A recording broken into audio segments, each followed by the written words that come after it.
Pourquoi avoir choisi de nous parler du contrôle URSSAF? Pour une raison, c'est que toute entreprise qui emploie 50 salariés aujourd'hui est certaine d'avoir un contrôle URSSAF tous les 3 ans. C'est une obligation?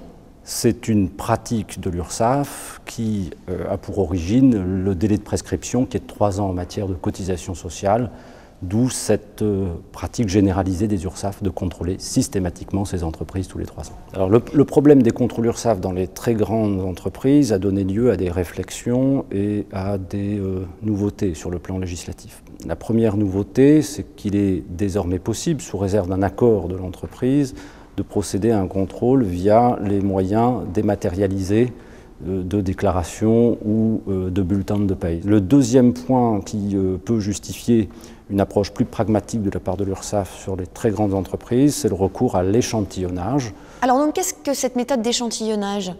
C'est une méthode qui permet à l'URSSAF de procéder à un contrôle et un éventuel redressement sur une population restreinte par rapport à l'effectif total lorsque un avantage social est mis en place dans l'entreprise au profit de l'ensemble des salariés. Par exemple, si dans l'entreprise il existe une carte d'achat avec des prix préférentiels réservés aux salariés de l'entreprise et à défaut d'avoir une comptabilisation spécifique de l'avantage, il peut y avoir intérêt à procéder par échantillonnage par rapport à un contrôle qui porterait sur plusieurs milliers de salariés, qui justifierait plusieurs mois d'investigation et qui aboutirait d'un point de vue mathématique probablement au même résultat.